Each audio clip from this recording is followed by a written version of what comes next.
I was just taking the time to close some windows. Okay. Good afternoon, everyone. I have Maxwell Ivey Jr. here, and he is the author of 3 books, and his latest one is the Blind Blogger's New York City Adventures: How You Can Make Your Dreams Come True. That sounds awesome to me. So, Max, if you want to tell us a little bit about yourself, or is it Max or Maxwell? Most people call me Max after they get past the introduction, so Max is fine. Well, I am a totally blind fellow from Houston who grew up in a family of carnival owners. I was blessed to help run the business for about 10 or 11 years before my dad's death led to the closure of our show. After that, I decided I needed to do something else, so I started helping other people sell their surplus equipment. Mm-hmm. And with everything I had to do in order to learn how to run that business and that I was sharing online, people said that I was inspirational and that I should share more about what it is to be an entrepreneur who happens to be blind. And that led to the blindblogger.net, where I started doing just that, and that led to 2 books, Leading You Out of the Darkness into the Light, and It's Not the Cookie, It's the Bag. I used the first book as the basis for my entry into the Amtrak Writers in Residence competition. I won one of their spots in 2016. I used that to go to New York City during the Christmas and New Year's holidays, and that's pretty much that's the short version of where we are now. At this point, I'm promoting the book, enjoying a lot of the great comments on Facebook and Amazon, and trying to decide what I'm going to do next. I know. I mean, I've looked at your book. I haven't got it yet, but I looked through, a little bit of it, and I'm very envious because I've always wanted to go to New York City. So, did you actually go by yourself, or did someone go with you, or? No, I went by myself. I thought about taking somebody with me, and Amtrak actually offered to pay for the cost of somebody else to go with me.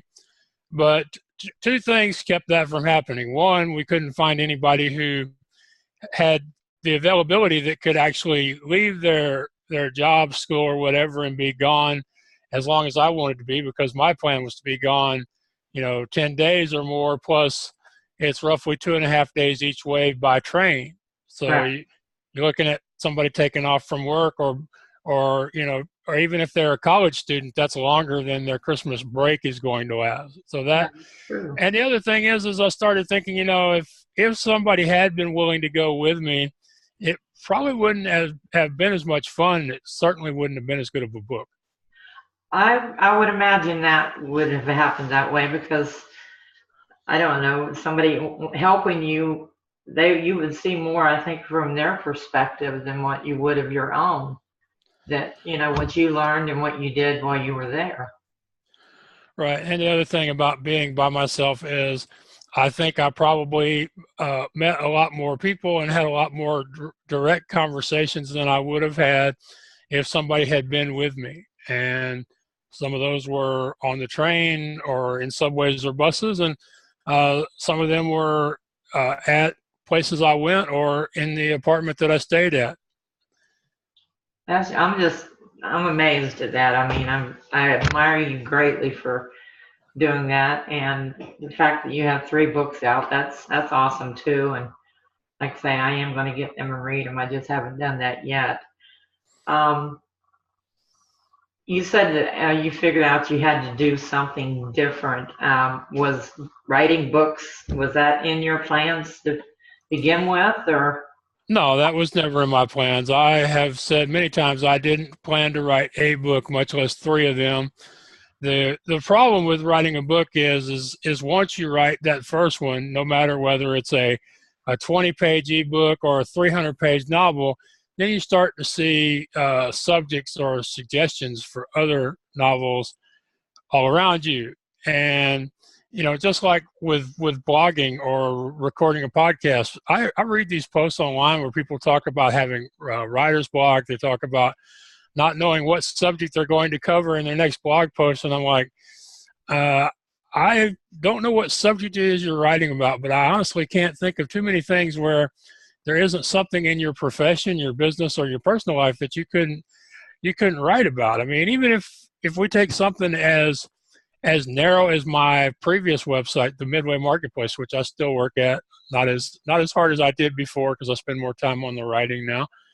But I used to get a lot of interest in posts that I wrote, like a post I wrote about helping people with moonwalk safety, or advising people that are considering to buy a piece of equipment, what kind of things they want to look for, or even I had some photographers who read posts that I wrote that were about telling ride and game owners how to best present their equipment so it would make it easier to sell it. So I firmly believe that no matter what your subject or your genre is, that it's really hard once you start. It's really hard to not have ideas. Now, maybe you don't have the organization to turn the ideas into books, or maybe you've got too many ideas. I don't know, but I really have a hard time understanding these posts where people complaining about not knowing about what they're going to write about next.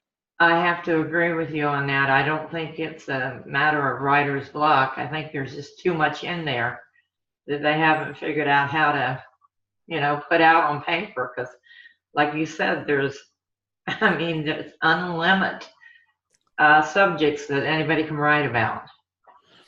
Yeah, and one of my favorite things to do is I firmly believe in the value of building relationships online through blog commenting. And one of my favorite things to do is to leave a comment on somebody's blog with a question that leads them to their next 2 or 3 blog posts. And I'm like, I don't understand why they didn't see that particular question, although I understand what it is. It's always easier for us to see things and figure things out for other people than it is for us to do the same for ourselves. But I really enjoy it when I can ask a question and somebody will go, yeah, that would be a great topic for my next post or for a series of posts. I really love that. Right. I've done that plenty of times myself. Okay, let's see. So you said you are working on another one right now, or? Well, I've got about 20,000, 25,000 words from some experiences I had back in May and June of this year. Back in January or February, after I was got home from New York, a good friend of mine, Joe Pardo, they call him Super Joe. He's a business coach, and he has a podcast called the Dreamers Podcast. And you really ought to connect with his group. I'll send you the link to his group, or I'll invite you later, because it's great for podcasters, no matter whether you're brand new or you've been doing it for years. But he decided he was going to put on his second conference. He already does one called MapCon, which is Mid-American Podcast Conference. But he wanted to do a second one called the Dreamers Conference, and he invited me to come give a talk at the event. And so I went to Philadelphia again by myself. I got to address a great student group, a group in Camden, New Jersey, actually, called HopeWorks, that trains at-risk teens and young college-age people so they can get jobs for companies that specialize in information technology. I got to give a talk to them, and then the next day I got to give my first public talk ever at DreamCon. And then after that, I ended up going to Buffalo, where I was invited by some good friends of mine, and I did my first book signing at a place called Dog Ears Bookstore. So between that and some visits to my brother and his family in Florida, and my aunt and the extended Ivey family in South Carolina, I've got about 20 or 25,000 words, and there's still some things that happened during that trip that I need to write about or need to expand on. But I think that the next book is already written, but it does need that hard part where you look at it and you go, what does it need? What did I not include yet that needs to be included so that the story makes sense, and then do the fine editing. For example, one of the things we had that I didn't notice until the very end with this latest book was all these great pictures that are in the book. And there are great pictures. And all of those pictures were taken by just whoever happened to be at hand. I had no way to direct these people as to what kind of picture I wanted them to take. Right. I just handed them my simple Canon DSLR, and I said, hey, would you take a picture of me here? And I got a bunch of duplicates. I got some blurry photos, but out of a little over 200 pictures, I got 60 photos that turned out to be good enough that we could use them in the book. Oh, that's good. And I thought that it was important that I talk about the fact that, well, how am I going to document this trip? How am I going to take photos or video? And it turned out as well, I get good pictures, fine. If I don't get them, fine. As long as I remember the events as clearly as they happened to me at the time and what I was thinking and feeling at the time, I'd always get somebody else to recreate those events later if we need to, you know? That's true. And I'm still just kind of dumbfounded here because, you know, I'm one of these days, maybe I'll make it to New York. So, let's see, what other questions did I have down here I wanted to ask? Did we lose you? Yeah, you're muted out here. Start the recording. There, you're back now. Okay. Yeah, are we still recording, or do you need to press record again? No, we're still recording. It Okay. just muted you out for some reason. All right. Okay, well, that happens. So what were you saying to me? And we'll try to pick it up. Okay, I was just looking over my list of questions here and see whether I had asked you everything that I wanted. But, of course, now I know I read on your some of your posts and things like that. You met Ryan Biddulph when you were up around that area too, right? Yeah, Ryan Biddulph, he's known as the blogger from Paradise, and he was one of the people who was very very supportive and encouraging before, during, and after the trip. We had been talking by email for a while, and I had interviewed him on my show, What's Your Excuse? And it was a great coincidence that he happened to be in New Jersey visiting with his family, and up there being in New Jersey is not that far from New York because he was able to take the subway in. And we met for tea. We had a great conversation, lasted well over 2 hours, and, you know, felt like it went by in 2 minutes. Yeah. You know, the thing that I really appreciate about Ryan, there's several things, but two of them are, one is he was the same guy in person that he is online. And I know for me that that's the way I am, but I also know there are a lot of people who become well-known either online or through usual media like film, music, or television, who, when you meet them in person, they are not really that same person. And some of it has to do with fame and the fact that you can get tired of being recognized and sought after. But, you know, I was really, really happy to see Ryan was the same guy in person he was online. But the real thing that Ryan did for me is, before I went to New York, there was a discussion between me and some of my really close friends about whether or not this trip was a big enough experience to dedicate an entire book to. And Ryan gave me some great advice. He said, Max, don't try to force the story. Don't try to decide what the story is going to be. He said, just enjoy the adventure and the experiences. Write it all down. Let the book write itself. Let the story tell itself. He said, and when you're all through, it will even tell you its name. Oh, that's great. Yeah, he was wrong. He was wrong about that last part. Oh, was he? He had to think of he was, name then, huh? He was very wrong about that last part. I mean, my first two books, the titles and the cover art were very easy, other than, you know, just taking the original images and making them fit through the standards of Amazon and CreateSpace, etc. But this one, we had a heck of a time coming up with the title. We kept trying to you know, because we were worried about words that would say what it was, but that weren't overly searched for words. We wanted it to be words that people would actually be looking for, that would make it show up well in the search engines, which is one of those things I hate to even have to think about because it gives me a headache, you know. I know people who do search engine optimization for a living, and I applaud them. And one of these days I'm going to hire one of those cats full time, just so I don't even have to think about it or accidentally even think about it, because I hate it. But, you know, we had to really come up with the title, and some of the things we had in there before, we had no excuses. What's your excuse?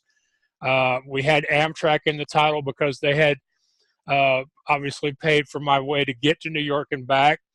But a lot of those terms, it turned out, were terms that are overused in book titles, and we wanted to have something unusual. And the interesting thing is we ended up going with the Blind Bloggers NYC because it saved us, however many characters that is.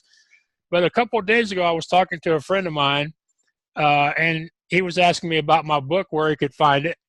And I told him the name of it. He said, well, let me just, he went to Barnes & Noble on his phone, and he just put in the Blind Blogger, and there my book comes up. So I think in future, if I can figure out some way to include the Blind Blogger in the title or the subtitle, that's a good start. That's exactly. Yeah. Now I know we can get your books on Amazon, and you just mentioned Barnes & Noble. Is there any other places that you have it on? Or? Right. Well, actually, when it comes to my book, I mentioned this on the website, and I think a lot more authors ought to consider this. The same with musicians and filmmakers. And this is about the business side of being a creative person. Let's talk about Amazon and Audible. And with all what I'm going to say about Audible, the same applies with iTunes and Amazon's music and media arms. But on a book, depending on price and what markets, like what national or international markets you want your book sold in, Amazon is going to take between 30 and 70% of the gross. Right. For the privilege of listing your book on their website and giving people a way that they can buy it and download it or buy it and order it, they're going to take between 30 and 70% of your gross. Now, there are websites you can use like Gumroad and Sells. I personally use Sells. I've been using it for a long time now, and I enjoy it because it's a fairly simple site to use with speech. There's a lot of things you can do with the site that are far beyond what I do with it. So I love that it's not one of those things where there are all these bells and whistles and you have to figure out how to do exactly what you want to do. No, it's built the other direction. It's built where here's the simple version, but if you want to do more complicated, like, a shopping cart and a real pretty fancy store, you can do that. So, but the thing is with CreateSpace, if I sell a book on there, they can still download the book in a PDF form. They can still read it in their Kindle or iBooks app, but I keep 92% of the gross. That sounds like something I need to check out. Now, it gets even worse on music or on DVDs or on audiobooks. If you deliver, now these are, and of course what I'm telling you here is for self-published people, because if you're lucky enough, blessed, determined, whatever word you use, to get one of those traditional publishing contracts with one of those few publishers that are still doing that, the numbers are different. But if you're self-published and you record your book in audio and you submit it to Audible, first, they're going to decide what the selling price is for you based on the length and whether it was recorded by you or by a third party. Their standard, my book came out to be a little under, are you still hearing me? Yes, I'm here. Okay. All right. My book came out to be a little under 4 hours. They priced it at $6.95, and they keep 75% of every sale. Ouch. Yes. And the numbers are exactly the same with iTunes and Amazon. It doesn't matter what platform you use, they're going to all get the same. Now, I've been hearing something about a new platform called Lulu, but I haven't used it and don't know anybody personally who has. But there again, I can upload those audio files to my Sells account, and people can download them in MP3 just like they would anywhere else. And I keep 92% of the gross. So at Gumroad, it's a little better because they are a bigger company, but I just don't have as good a feeling of using Gumroad with speech. With Gumroad, I think that you keep 95%, and but like I say, it's just not as good a fit to me. But it is just crazy that we are giving up this much out of our income to a platform where we still have to yell and scream and come up with great covers and recruit book reviews and all this stuff. Yeah, Amazon gives us a platform, but there are thousands, if not millions, of books on the Amazon platform, and we're still, having to work really, really hard to get people to find and buy your book. Right. So I like to, so on my website, theblindblogger.net, they can go over there and they have their choice. If they're not comfortable with sales, they can use Amazon. If they want to use, I've got links to both. The only one that I don't have links to both for, and this is Amazon's fault actually, is for signed copies, because while I don't think there's a reason why, Amazon has yet to set up a way where you can autograph a book on their site and send it off to somebody straight from Amazon. Now, I've run across lots of apps, generally medical field apps, where they allow people to do a signature using using your mouse or using a tablet, a pen, pencil, stylus, whatever. So I know they could do it if they want to, and it would sure make things a lot easier on the self-published authors if they could just go into Amazon, autograph the book, and press send, Right. But so far that is not, or if people could go to Amazon and say, I want to buy a signed copy, and it takes them to a form where they type in what they want the authors to write in the book, and then the author gets an email or a notification. They click on the website, they sign their epithet or whatever that word is that means you sign it and put your name down there and press send. They could do that if they wanted to, and I wish they would, but they haven't. So on my website, the only way that they can buy a signed copy is if they order it directly from me. And I probably just told your listeners much more than any of them ever wanted to know, unless you have a large number of people who are writers, musicians, filmmakers, and other creative type folks. No, I don't yet. I'm basically, kind of coming back from a hiatus, so I'm trying to rebuild my site and, my audience and everything. So unfortunately, I don't have a whole lot of followers right now, but I do a heck of a lot of advertising afterwards. Right. Well, see, that's something that I think more people need to think about.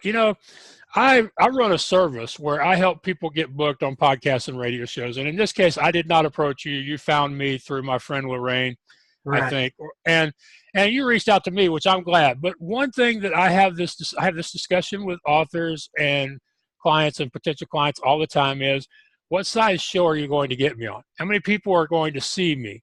How many books am I going to sell? And I have to remind them of several things. One is, you're not guaranteed of anything. All I'm doing is getting you in front of somebody that gives you an opportunity to share your story, make a more personal connection with people who have the chance to listen to you, and possibly start building that, like, trust, buy relationship that everybody is trying to get to. So all I'm doing is giving them an opportunity. That's all you're doing, is giving them an opportunity. Right. The thing is, opportunity has nothing to do with audience size. I have been on shows that have verified 50,000 viewers and got squat by being on their show. I'm not going to name names, but it has happened. I have done shows the very first week of the show, and within a few weeks got really great results from that. And what are the differences? The differences are passion of the host. It's not yet become a job or a profession or a duty. Loyalty of their community, because again, the size of your community, the number of followers you have on any one network, has nothing to do with how much traction you're going to get out of that community. It all comes down to how much of a connection are you making. Right. You can have 20 loyal followers on Twitter and just crush anybody that has 20,000 that are uninterested. Yeah, I agree with you there. And so that's the thing about, there's nothing wrong. Actually, there's a great bit of value in doing a show that's brand new or that's been on a hiatus for a while, because I know that when this is over with, you're trying to get that audience built back up again. Yeah, I know you're going to be sharing your butt off on Facebook and Twitter and LinkedIn, all them other places I hate being, except for I have to. Right. So I know, and I also know that from now on, every time you do a show and people see that show, they're going to be on your website, or they're going to be on the RSS feed for your show. And they're going to have the opportunity to see, well, she had Max Ivey, the blind blogger, on 5 weeks ago. I don't know him, but it sounds like that might be fun to listen to. So every time you post a new episode, there are going to be new people who have not seen our conversation, who are going to get a chance to know it's there, and may decide to listen to it. And when they listen to it, they may decide, well, let's go check out the website. The blindblogger.net. And let's go see the guy who was willing to come on week 1, week 2, and do this out of friendship, out of trying to help somebody else, as opposed to doing it for mercenary reasons. So that's. I agree. That goes a lot farther as far as I'm concerned. Oh yeah. So. Oh yeah. Yeah. We got to be more about building relationships and actually knowing most of the people we connect with on social media, because social media doesn't work unless we actually start to know these people, and they can depend on us to help share their content just as much as we depend on them. Right. Yeah, that's true. Okay. Well. Hey, I want to tell you an interesting thing that happened to me today that's a perfect example of this. Okay, go ahead. All right. About 6 months ago, I interviewed Adriana Gavazzoni, a Brazilian lawyer turned author of erotic legal thrillers, who you ought to have her on just for the pleasure of talking to her for an hour, because she is special. She's a delightful woman who I think came out of the womb knowing what living life to the fullest meant. One of those people who I aspire to be like when I grow up. Okay. Except I have a feeling that while she's an adult, I don't think she ever really grew up, or I think she subscribes to something my dad used to say, which is a good grown-up is somebody whose child that's over 48 inches tall, so they can ride the big rides at the amusement park. So great, and I interviewed her for my show because in the beginning you reach out to people or people who know people because it's easier to ask those people to come on your show and do an hour. And so she came on. We had a great talk. We talked about her writing style, how she went from being a lawyer to being an author, the fear of being found out by her legal clients. Just having a great conversation. Well, today. This week, I'm sharing my new book, The Blind Blogger's Nick Adventures, How You Can Make Your Dreams Come True. And one of the people who saw that post is a really good friend of Adriana. And so today I see this, this great post on Facebook. It's got the link to my Amazon account. It's saying she's read my book. It says all these nice things about me. And she encourages, and she done all this, and I wrote back and I thanked her and I shared her post because that's the kind of advertising you can't buy. Right. And I found out a few posts later that the reason she did this was because her and her community really loved how I treated their friend Adriana, and because of that, they decided they liked me. Oh, well, that's great. So it's those kind of things you do. You do because they're the right thing to do. You do because you're trying to help a friend, and sometimes and if you're really lucky, your clients are also your friends.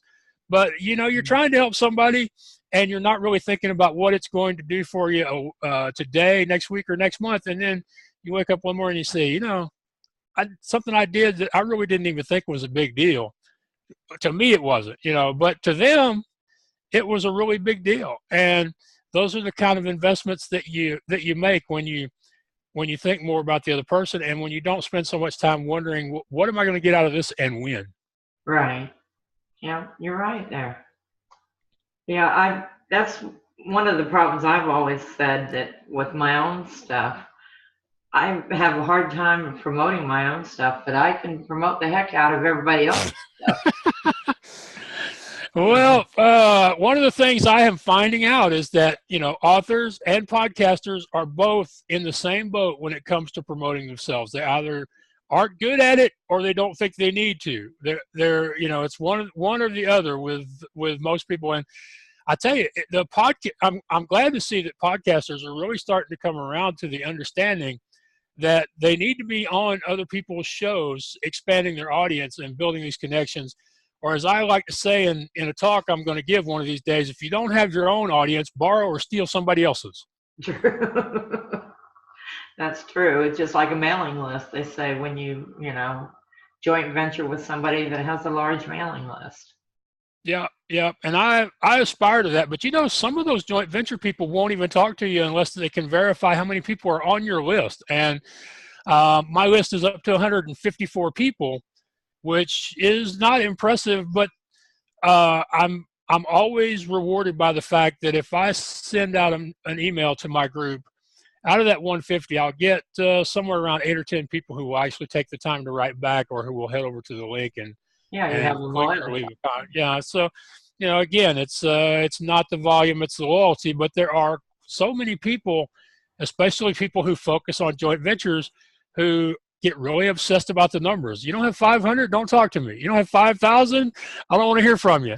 I actually pitched a online summit just last month, and I pretty much decided not to use it because they had that attitude. They were like, if you don't have 5,000 people on your mailing list, then where's the value to us for having you on our show? And I'm like, well, I may not have the 5,000, but you obviously don't realize the value of having the blind blogger, Max Ivey, as part of your summit. Exactly. And which now that I've said that, that's another thing that is something that I need to share about. And I don't really like to, but I need to. And that is, it takes a little while when you go from thinking you're just doing your job, you're just showing up every day and trying to make progress.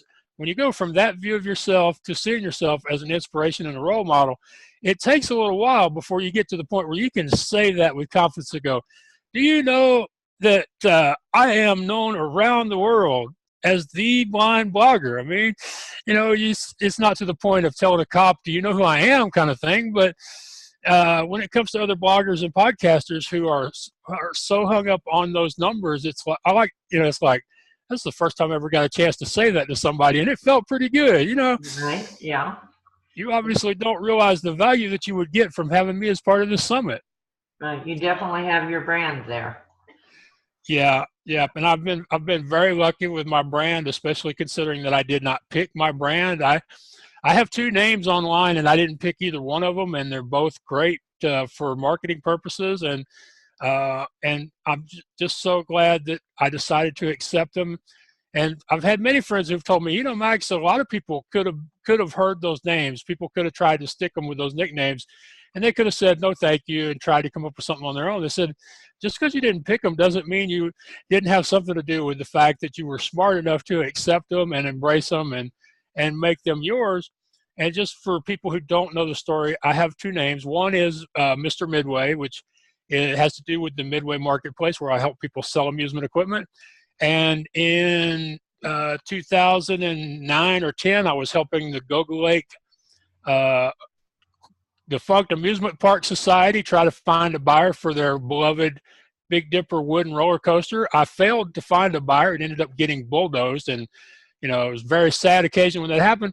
But they were so impressed with the way the respect I showed for their ride when I wrote the description for it and when I tried to find a home for it, that they just started. One guy said that Mr. Midway guy, and from then on, everybody was just, hey, Mr. Midway, and it stuck. And the only bad thing about it is we only call them Midways in the United States and Canada. They're called La Ferias, Fun Fairs, or Fairgrounds everywhere else. But but if you look at the fact that my Midway Marketplace site has 10 years online, and I'd be crazy to ditch it now, it's a perfect brand name to go along with the website. And then, of course, the Blind Blogger. I had been sharing work online from Midway Marketplace and from just stuff I had written in groups like Bloggers Helping Bloggers on LinkedIn, Facebook, Twitter, etc. And people had been just calling me the blind blogger, because the one thing about being blind is you're pretty much the only blind person there's ever going to be in any one group. If you aren't at a meeting for some sort of organization, or if you aren't at the Social Security office or something like that, the odds are you are going to be the only blind person there. And so since I was the only one in our groups, they just started calling me the blind blogger. And when I asked people what I should call myself when I wanted to get this additional website, they were like, Max, we've been calling you the blind blogger for a year or more now. So you'd be stupid not to get something else. So I looked it up, and the blindblogger.com was taken, but .net was available, and I keep hoping the guy who has .com is going to let it lapse, and I'll be able to claim that and extend my brand. But like I said, many people have told me, Max, you could have said no thank you when people started calling you those names, and you would have passed on a really great brand name. And of course, I just recently found out something about the blind blogger I wasn't aware of, because I'm not one of those people who gets all crazy about the stats. So I don't Google myself. Somebody asked me a while back, they said, Max, have you Googled yourself lately? I'm like, come on, Googling myself, that's what crazy people do. And they said, no, Max, if you're going to be in business online, you have to check your Google every so often and make sure people aren't putting stuff out there that's negative on you. You need to look. And this person, her name is Alex Accords. She's a real good friend of me and my site. And she said, Max, I just Googled you, and I found out that if you Google Maxwell Ivey, there's 400,000 results for Maxwell Ivey. And she said, if you Google the blind blogger, there's over 1 million results, and most all of them are about you, doggone. That's the way she talks. I don't know where she gets that accent. She's from Nigeria, but I'm like, come on, 1 million hits on Google, you got to be out of your mind. And sure enough, she was right. But it's just one of those things. I have a stat counter and a Google Analytics account, but the only time I ever look at them is when they send me the email once a week and tell me how I'm doing. So I'm unusual in that, because I know most people who have an online business, they go crazy over checking their web traffic and their time on site and page views and Alexa ring and all this stuff. But me, I choose to just focus on the content, on trying to share the content, on trying to build these relationships, and let the search engine optimization and the search and the website stats and all that stuff work themselves out. Right, I agree with you there. Okay, as much as I have enjoyed this, we are almost out of time. Well, see, that's the way I love to do an interview. That's the way I do them. I'm told I'm horrible with brevity, which makes me a great guest for any show that is 30 minutes or more. So, but I appreciate you having a talk with me, and I'm glad we were able to connect and get to have a great conversation again. I'm looking forward to hearing from your community, from some of your friends and followers. And I want to remind y'all, it is theblindblogger.net. If you have a question, just want to say, hey, you don't have to hire me or be planning on hiring me as a coach or a media person in order to visit me or ask a question. Just hit the contact form over at theblindblogger.net, or follow me on Twitter at Maxwell Ivey, or check me out on YouTube. Also, youtube.com/Maxwell Ivey, where not only do you get to check out some of my inspirational thoughts, but there's some video of some rides and stuff. Plus, you get to hear me sing. Okay. Well, I'll get this advertised out all over the place. Like I say, I advertise other people better than I do myself. So. All righty. Well, I've really enjoyed this, Mona, and look forward to talking to you again sometime. Okay, you too, and thank you again. All right. Thank you. We'll see you later. All right. Thanks. Bye.